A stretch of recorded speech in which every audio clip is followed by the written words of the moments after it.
Alianza After Hours.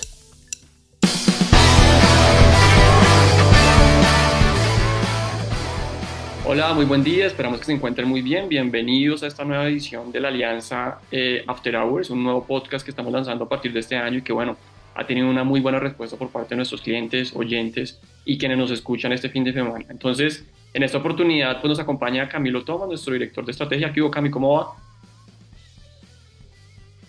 ¿Cómo va todo? Por aquí todo bien, no sé qué tal. Todo súper, Cami. Y también nos acompaña Jenny Moreno, nuestra analista de macroeconomía, que nos va a contar un poquito hoy sobre el tema de precios y noticias macro que nos estuvieron acompañando esta semana. Jenny, ¿cómo estás? Hola, bien, ¿y tú? ¿Qué tal, Cami? Muy bien, ¿cómo va todo? Muy bien, listo. Entonces, si les parece, arranquemos como es habitual en este espacio por la primera parte en donde les contamos qué terminó sucediendo esta semana con el vaso medio lleno y medio vacío. Yo en esta oportunidad voy a jugar un poquito al lado medio vacío, de tal manera que le voy a dejar a Jenny para que nos cuente qué viste tú, Jenny, desde el punto de vista medio lleno. Tú vas a ser la optimista en esta oportunidad. ¿En Sí, en qué nos esta encontramos? ocasión cambié. Cuando no estabas, estaba con Felipe en el otro lado. No, pues en el caso del medio lleno, arrancamos una semana con unos datos de actividad manufacturera de Estados Unidos que el mercado comenzó, pues primero a ver como positivo. Entonces, el PMI manufacturero estaba en terreno contractivo. En el caso, primero hay una medida con la que termina viernes, PMI de Chicago, que es como esa antesala al PMI que ya publica Estados Unidos, que se ubica en terreno contractivo y no se veía pues a esos niveles desde pandemia. Entonces, al final dan esas señales de desaceleración. Pero adicional, el foco del mercado en general estaba hacia estos datos que conocimos ayer del empleo. Y el empleo se ubica en 4,1% por ciento en tasa de desempleo, y era también una cifra que no se veía desde enero de 2022. Entonces, en ese ámbito, pues internacional, al final, como que ese lado del vaso medio lleno, al final nos termina diciendo que tal vez el mercado laboral comienza a desacelerarse, y esto también nos permitiría comenzar a hablar de qué es esa expectativa de la Fed. Alrededor de la semana, las probabilidades de recortes estaban hacia la reunión de septiembre, un 70% estaban diciendo van a recortar tasas en septiembre. Pues ya, más adelante tú les contarás un poco más de empleo estadounidense, pero quisiera acá meterme también a hablar de otros datos de ese vaso medio lleno que vi esta semana. Un segundo punto que vimos fue en cuanto ya a materia local. Esto es en cuanto a esos mensajes que se están dando frente al compromiso fiscal que ha tenido el gobierno. Entonces comienzan a decir, nosotros siempre hemos estado y siempre hemos señalado un compromiso frente a cumplir la regla fiscal, entonces vamos a congelar la ejecución presupuestal. También ayer anunciaron un recorte en 20 billones del presupuesto, y esto en búsqueda de dar ese mensaje positivo hacia los inversionistas. Y un tercer mensaje con el que terminamos, y es de antesala al que ya conoceremos la próxima semana, que más adelante pues hablaremos un poco de eso, es frente a precios. Pues conocimos esos precios a los productores, que son también, como les comentaba, antesala al precio al consumidor, y terminan cayendo, ya pues caen 0,6%. Esto pues se une a esos mensajes de que algunos rubros van a comenzar también a seguir esta tendencia y en términos anuales seguirían moderándose, y esto nos permitiría ver inflación por parte de los consumidores más baja. Entonces, esos son los tres que te traigo de vaso medio lleno. No sé, David, ¿tú qué piensas de Sí, no, yo en veo esa que tú versión más pesimista? jugaste a ser la optimista en esta oportunidad, yo te voy a llevar la contraria y yo voy a hablar un poquito del vaso medio vacío y voy a tocar dos de los puntos que tú acabas de mencionar, porque digamos que si bien en el caso internacional tú mencionas la tasa de desempleo al final, pues terminó subiendo y uno puede decir, oiga, acá hay debilidad de la economía norteamericana, hay otro dato que se publica al tiempo y nosotros lo cubrimos en Alianza, esto fue en la mañana del viernes, que nos dice, claro, la tasa de desempleo está más alta, pero las nóminas no agrícolas están sorprendiendo y al final se situaron en 272.000 versus un 185.000 que se estaba esperando. Entonces, unas nóminas no agrícolas que fueron más fuertes de lo esperado y que hablan, por el contrario, de más bien fortaleza de la economía norteamericana, mayor creación de empleo. Y eso vino acompañado de también un dato que a nosotros nos pareció muy interesante y es ese tema de los salarios, cómo están creciendo los salarios en la economía americana y están creciendo a buen ritmo, de tal manera que esto podría haberse traducido tal vez en algo de presión inflacionaria. Entonces, de repente uno lo que se encontró aquí con esto es un tema más o menos mixto, tasas de empleo altas sí, pero creación de nóminas no agrícolas por encima de lo esperado y también un tema de presión salarial que al final todo termina computando para ver hacia dónde se mueve la Reserva Federal un poquito más adelante, pero en principio pareciese que los mercados no lo leyeron muy bien y ya vamos a ver que los activos terminaron reaccionando negativamente con bonos del tesoro subiendo, con monedas perdiendo valor frente al dólar estadounidense. Entonces, por ese lado yo te llevaría a la contraria en el escenario internacional. Por el escenario local, cuando tú dices, claro, hay unas señales de compromiso fiscal que, digamos, nos parecen interesantes, el gobierno diciendo vamos a recortar o quisiésemos 20 billones de pesos y congelando algunos planes de gasto, pero también se le da el aval a la reforma pensional, esto fue a mediados de esta semana, de la semana que está terminando, y allí pues encontramos unos costos significativos. Que en principio este número tenía que llegar o este aval tendría que llegar, por supuesto, de cara a las discusiones que se están dando en el Congreso de la República y era necesario pues tener este aval fiscal para que se dé ya la votación que está muy cercana ya por parte de la Cámara de Representantes en este último debate de la reforma pensional.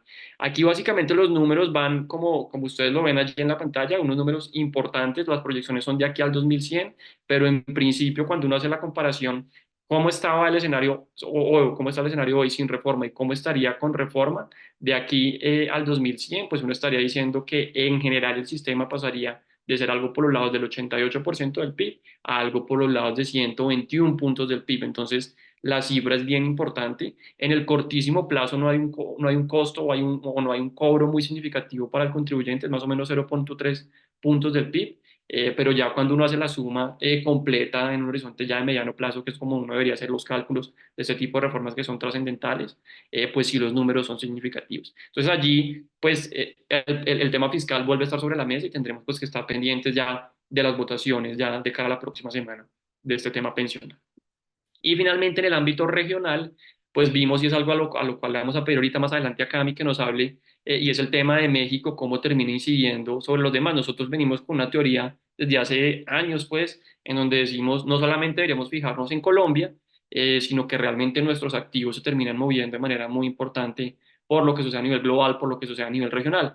Y aquí pues vimos cómo al inicio de esta semana que está terminando, pues México tuvo sus elecciones, como los habíamos contado hace una semana en el podcast, y vimos pues que los resultados terminaron afectando de manera importante lo que fue la bolsa, lo que fue la moneda mexicana. De hecho, pues la bolsa cayó el mismo lunes por el lado del 7%, después se fue recuperando, pero en general en la semana fue una caída por el lado del 3%, y el peso mexicano, que ha sido el superpeso, ha sido una de las monedas líderes en la región y en el mundo estos últimos 2 o 3 años, pues vimos una corrección bien importante el lunes, subiendo alrededor del 4% y toda la semana perdiendo más o menos un 8%, volviendo a visitar esa zona del 18.30, algo por ese estilo. Entonces, en general, los mercados reaccionando de una manera, digamos, regular a lo que terminó sucediendo desde el punto de vista político, y claro, pues eso también nos pasó hasta cierto punto factura a nivel local. Entonces, yo ahí te contradeciría, Jenny, con algunos de esos temas locales, globales y regionales, en donde pues al final sí vimos cosas positivas, pero también les intentamos aquí balancear con lo medio vacío que vimos a lo largo de esta semana. Y de repente, justo en este punto, pues que hablando aquí el tema de México, yo no sé, Cami, si usted se anima a contarnos un poco más a profundidad de esa teoría de la mexicanización que hemos nosotros dicho desde hace varios trimestres y que de repente nos cae muy bien aquí con lo que terminó sucediendo el fin de semana anterior y la reacción de los activos. Sí, digamos, esto es interesante y este balón me toca a mí porque Felipe está de vacaciones, entonces pues vamos a tratar de hacerlo, pero es básicamente el efecto de las elecciones de México dentro del peso colombiano tuvo más impacto que cualquier, digamos, titular local en materia casi que política. Entonces, mientras Felipe está de vacaciones ahí amenizados con la foto del paseo, queremos ver simplemente es cómo se comporta el peso colombiano y cómo el peso mexicano ha sido driver del peso colombiano. Entonces, usted nos contaba ya que México lleva años bastante fuerte. Recordemos que México tiene una tesis fundamental detrás del nearshoring, de todas esas empresas que quieren cambiar la cadena productiva de China y digamos, de Oriente a cosas más cercanas, a cosas más, digamos, más cercanas no solo a Estados Unidos, sino con una jurisdicción y un tema legislativo mucho más asociados a Occidente. Entonces, ese nearshoring ha sido tesis o ha sido la narrativa que ha ayudado al peso mexicano a ser una de las monedas más fuertes del mundo. Y a pesar digamos, de este movimiento durante los últimos semanas, casi que cambiamos la tendencia y esta semana pues fue la que tuvo más volatilidad. Entonces, ¿qué pasó? Básicamente quedó la candidata, perdón, de AMLO, de López Obrador. Y adicionalmente a eso se quedó con el 60% del Congreso. Entonces tiene una mayoría legislativa y tiene, digamos, el control del Ejecutivo, casi que la misma política de continuidad de lo que se venía implementando durante los últimos 6 años. Sin embargo, porque esto fue positivo durante mucho tiempo y ahorita no lo es, porque hay un paquete de 18 reformas que se están o que se quieren implementar en el momento que empiece la nueva legislatura en septiembre, y una de estas reformas o algunas de estas reformas no son tan favorable para el tema de negocios, no son tan favorable para el tema de separación de poderes. Ahí el tema, digamos, ya tiene control legislativo, perdón, ejecutivo y legislativo, y el tema judicial entraría dentro de estas reformas. Entonces, tiene bastantes temas que no son percibidos tan positivos por el mercado, y ellos solo necesitan 2/3 del Congreso para pasar estas reformas. Entonces, ya tiene 60% por el electorado y necesitan, digamos, un poquito más simplemente para impulsar estas reformas. Entonces, le tocó bajar al tono al líder de la Cámara de Diputados, que estuvo bastante eufórico, digamos, con estas reformas que quiere pasar a partir de septiembre, pero le tocó bajar un poquito el tono teniendo en cuenta, digamos, la reacción de los mercados y el tema de la preocupación de algunos inversionistas, que algunos dicen que inclusive este tema del nearshoring con las nuevas reformas, pues se puede ver parcialmente comprometido. Entonces, esta fue la fuente de volatilidad del peso mexicano. Y vimos nosotros que fue también la fuente de volatilidad del peso colombiano. Nosotros el lunes estábamos de paseo, pero el martes cuando ya abrió el mercado, sí, el peso colombiano, digamos, reaccionó fuerte al alza, ubicándose por los lados o por arriba de los 3.900, y así se mantuvo toda la semana, inclusive el cierre del viernes fue un poquito más alto, por lo menos la operación que tenemos ahorita, porque no ha cerrado el mercado. Entonces, básicamente, esa es como la carreta. Entonces, México ha sido driver importante en la región, en Latinoamérica, ha jalonado, digamos, las monedas locales, casi que en contravía de lo que está haciendo el dólar a nivel mundial. El dólar a nivel mundial, si nos miramos con el Dixie, hay fortaleza, pero hay más fortaleza en la región, entonces eso hace que las tendencias de la región sean a la baja.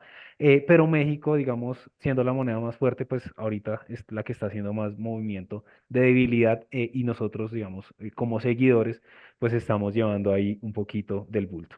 Entonces, no nos hemos salido del rango, seguimos inclusive por debajo de los 4.000, pero sí hemos tenido varios días de devaluación o presión, digamos, alcista en dólar. Cami, venga, yo le hago una pregunta en ese tema de la mexicanización. ¿Esto solamente termina aplicando a la moneda o es una tesis un poco más global en donde decimos esto termina aplicando a la bolsa, termina aplicando a la prima de riesgo, en general a los bonos? O sea, ¿nos deberíamos ir moviendo hacia México como un todo o esto es puntualmente la moneda y esa tesis del superpeso mexicano con el nearshoring que usted ya nos contaba? Digamos, lo que hacen los inversionistas es empaquetar la TAM. Entonces, nosotros nos venden como una región. No es que es muy difícil que en principio un inversionista diga, a mí me gusta Brasil, no me gusta Colombia, me gusta un poquito México, Argentina, Chile. Eso no tiende a ser. Entonces, usualmente hay una correlación significativa, obviamente en el largo plazo, en el intradía puede pasar muchas cosas, pero en el largo plazo hay una correlación entre todos los activos.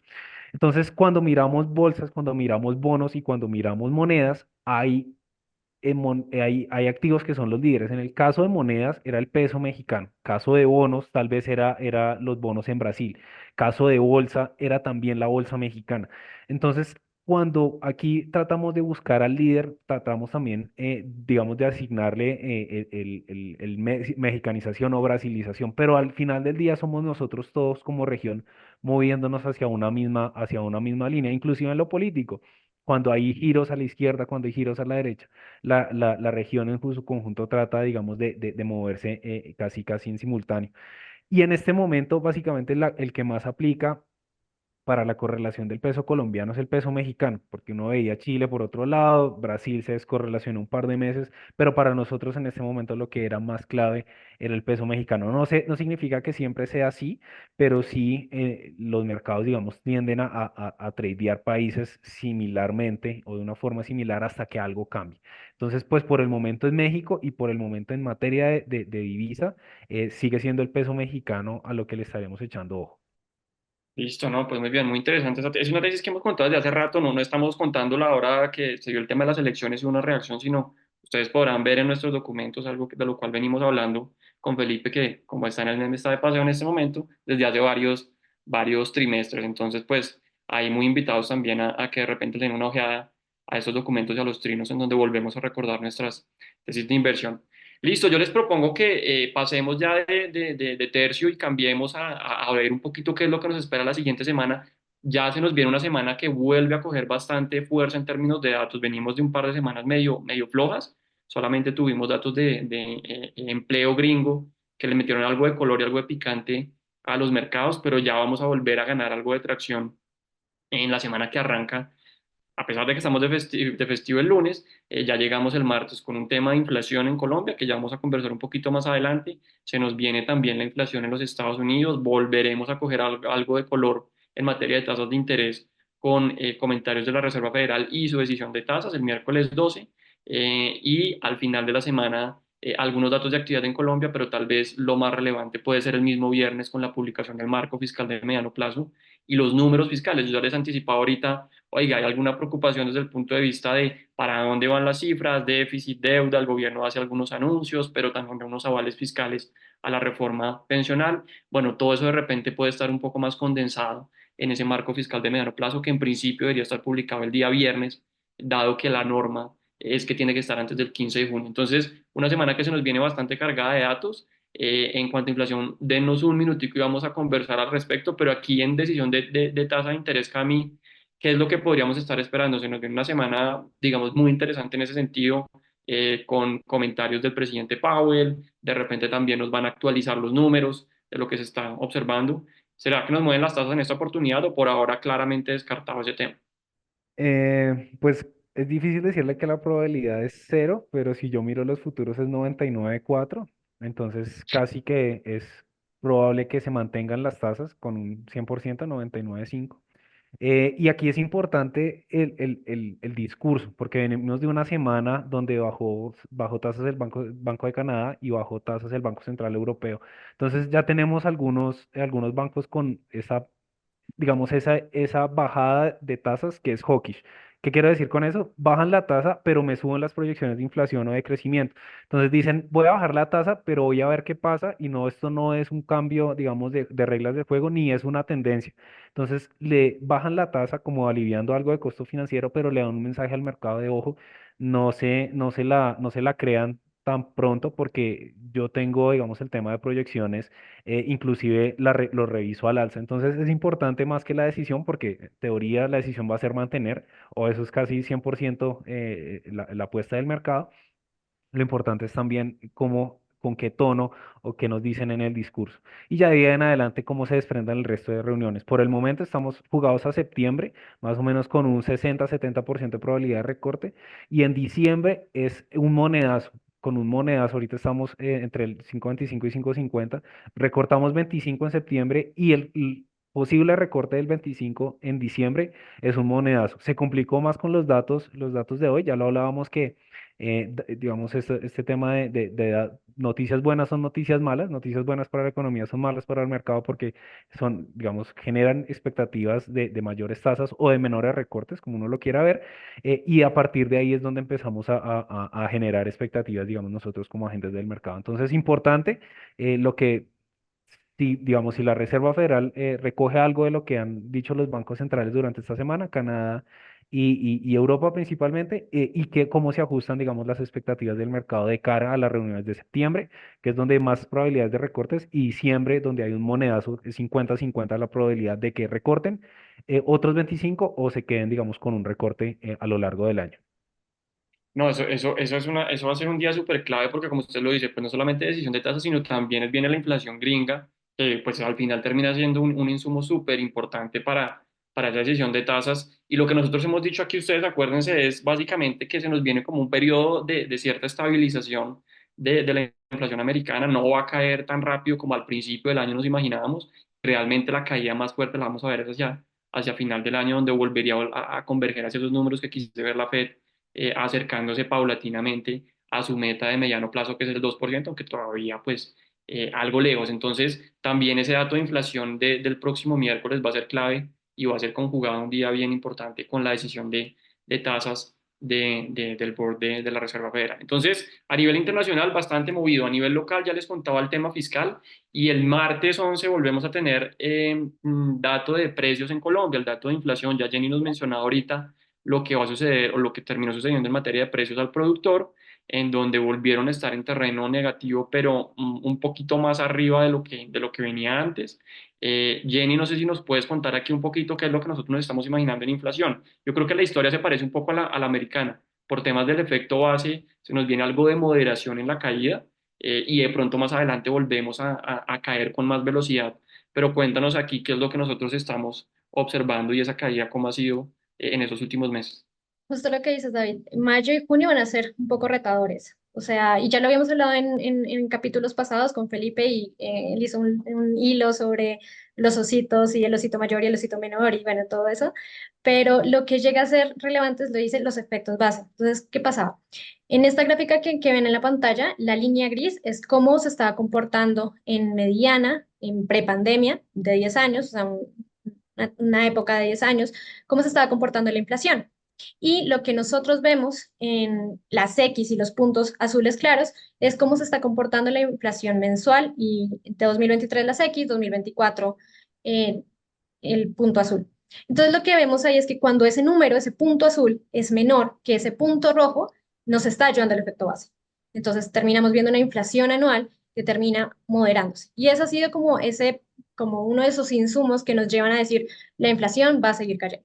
Pero ¿qué pasa en el caso de mayo y junio? Como ven ahí, esas X están muy cerca de esos puntos azules. Entonces, esa moderación de los precios ya no nos va a ayudar tanto por efecto base a ver una tendencia bajista en los precios. Lo que está imaginando el mercado es una inflación del 0,43 en términos mensuales, en promedio, y nosotros estamos viendo algo hacia el 0,38. Eso nos dejaría en una inflación anual que pasaría del 7,16 al 7,15 cuando vemos esos resultados del mercado, o del 7,16 al 7,11 en nuestros números de alianza.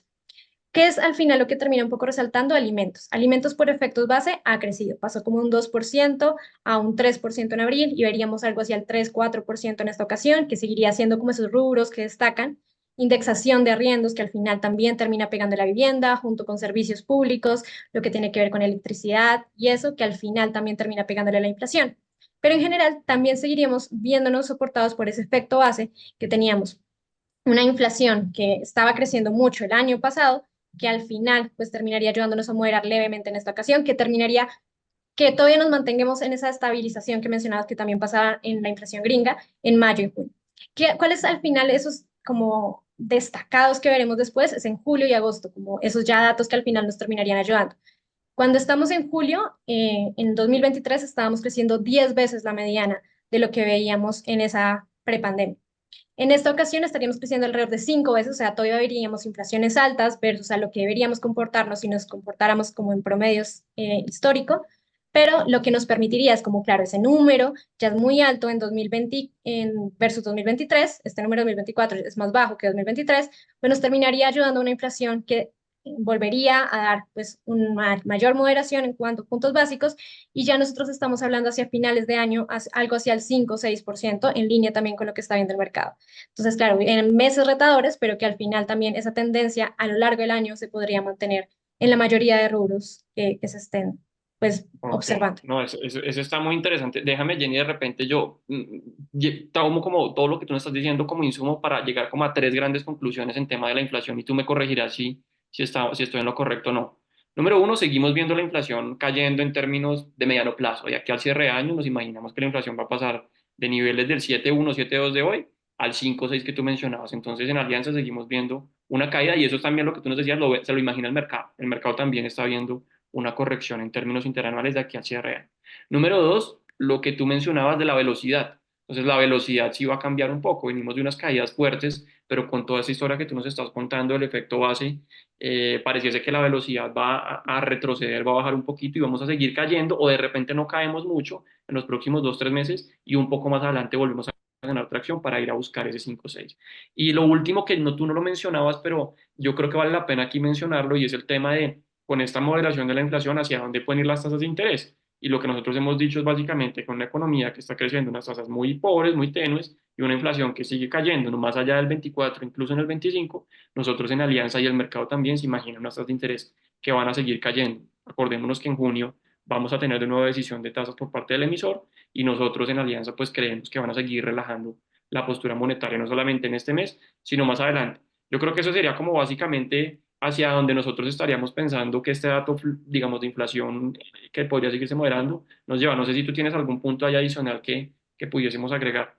No, y también en términos de política monetaria, incluso cuando esta semana intervino el gerente del banco, Leonardo Villar, y lo que decía era, nosotros hemos sido cautelosos en esto y sabemos que tenemos unas tasas de interés altas que al final pues terminan afectando pues al mercado, que lo que vemos un sistema bancario que sigue siendo sólido, pero que adicionalmente una inflación que nosotros vemos que también va a caer y que nos va a permitir continuar con este ciclo de recortes. Entonces, también cuando se mira desde ese discurso que dan los miembros es se mantiene eso. La velocidad va a seguir dependiendo de estos datos. Entonces, claro, vienen estos datos retadores estos 2 primeros meses, pero también van a haber otros datos que nos van a terminar ayudando y que dirán, pues vamos a aumentar de pronto la velocidad, que es nuestro escenario desde Alianza, de recortes en tasas y ya vamos a ver unas tasas más contenidas hacia finales de año. Sí, Yo tengo eso una, es un gran punto, eso que tú estás mencionando es un gran punto y es que desde la Junta pues también se reconoce el tema de tasas de interés y dicen que de aquí en adelante podrían seguir cayendo. Pues bueno, yo creo, Cami, una sí. preguntita para los dos, porque, digamos, viendo esta gráfica se me hace algo interesante, digamos, de traer a colación. Es que cuando uno mira la mediana, uno, digamos, a ojo ve que la inflación se construye casi que en los primeros 4 meses del año y después no aporta mucho. Tal vez en diciembre uno ve que hay digamos, un repunte en materia de cuánto es la inflación mensual. Entonces me llama la atención, digamos, cuál es esa montaña que encontramos de inflación entre julio y agosto del año pasado y dos, digamos, en diciembre, supongo que es el efecto Navidad o cualquier cosa. ¿A qué le podemos, digamos, traer o con qué podemos argumentar ese incremento en la mediana para ese mes en específico y para los primeros 4 meses del año? Eso es, digamos, como pregunta que me da como curiosidad al respecto. Sí, yo creo que, y de repente Jenny ahorita me complementa, es una buena pregunta, Cami, porque ahí uno trae ese concepto de estacionalidad que uno le enseñaban en la universidad, ¿no? En diciembre siempre tiene usted unos movimientos raros en empleo, en precios, que aquí se ven que son bastante evidentes, en enero también, porque las dinámicas de la economía cambian. En ese periodo de mitad de año también suceden algunas dinámicas particulares, vuelven a haber vacaciones en los colegios, en el tema de educación, por ejemplo, Cami, las matrículas se ajustan en 2 periodos en el año, calendarios A, calendarios B, universidades también, primer semestre y segundo semestre, y allí también vemos como un repunte de ese rubro de educación. Entonces hay como varios subgrupos dentro de toda la inflación que tienen ese efecto de estacionalidad, bien sea por las dinámicas de vacaciones, bien sea por las dinámicas escolares, cosas por el estilo, que le generan algo de presión en algunos meses puntuales del año y que uno ya sabe, como usted mencionaba, al principio de año yo sé que se viene un momento de alta inflación, de repente a mediados de año puede haber algo de presión, digamos, ligeramente contenida, y en diciembre otra vez volvíamos a tener como un spike inflacionario por las dinámicas que uno tiene ya de final de año y la gente yéndose de vacaciones y consumiendo un poquito más. Entonces, tiene razón, y yo de repente le diría que fíjese que el año pasado fue un año, digamos, que respeta un poco esa tendencia, pero fue anormal, que eso era eso que decía Jenny, con esas exquisitas rojas. Fíjese que rompió completamente los parámetros de los últimos 10 años antes de la pandemia, y es por eso que decimos, oiga, si nos comportamos como normalmente lo hacemos, pues allí vamos a ver una dinámica inflacionaria que va a seguir cayendo. El año pasado, en julio, agosto y septiembre, que esos números fueron bastante altos, pues uno encuentra allí que básicamente se construyeron unos números elevados que a la hora de compararnos este año versus esos datos nos va a permitir que la medida interanual vuelva a moderarse.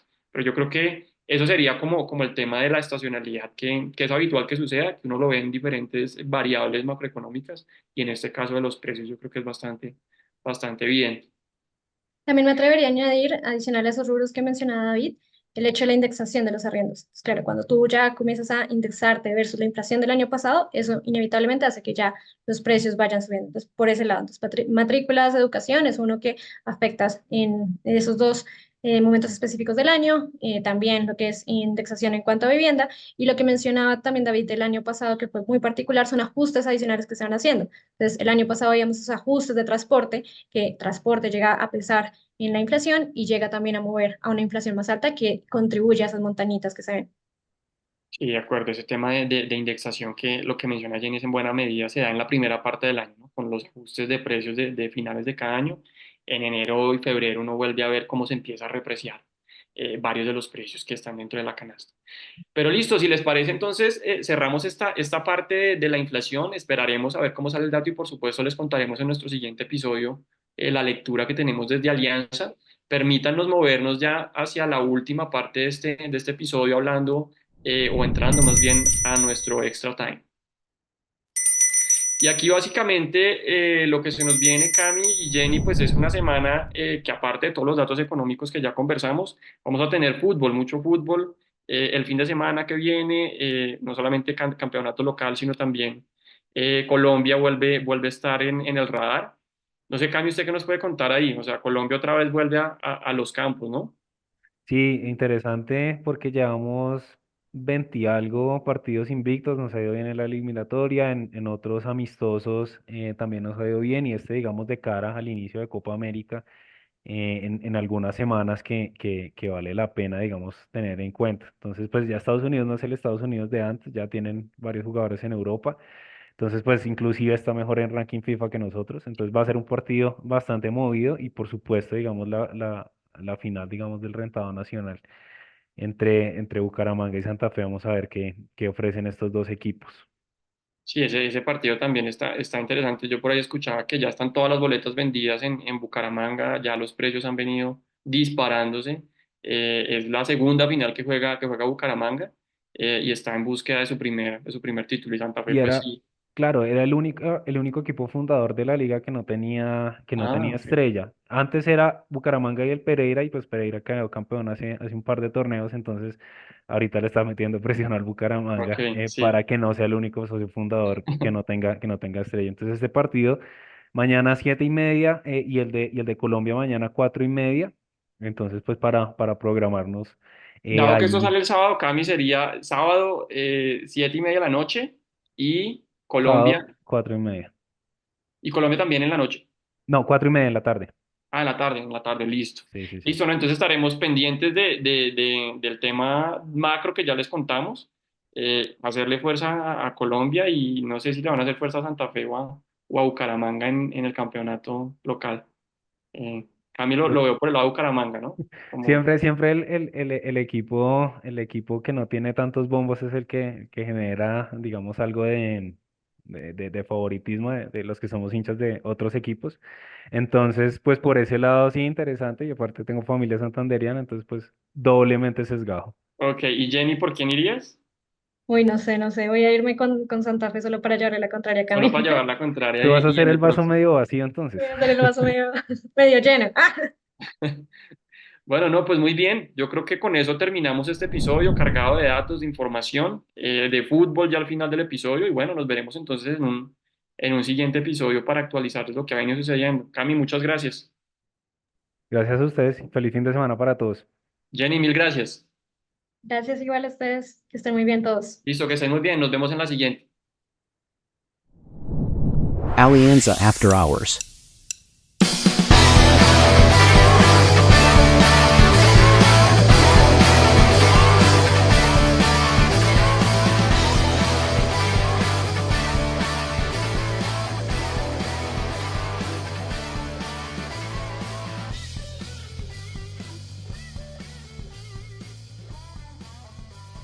Nada de lo que se discuta aquí debe ser considerado como recomendación profesional para realizar inversiones. Las opiniones aquí expuestas no buscan imponer términos ni condiciones comerciales o legales ni tampoco se constituyen en suministro formal de información al mercado de valores. Adicionalmente son opiniones personales y no representan las de Alianza Valores o Alianza Fiduciaria. Se recomienda consultar con un asesor comercial que entienda sus necesidades de liquidez, horizonte de inversión y perfil de riesgo antes de invertir en mercados financieros.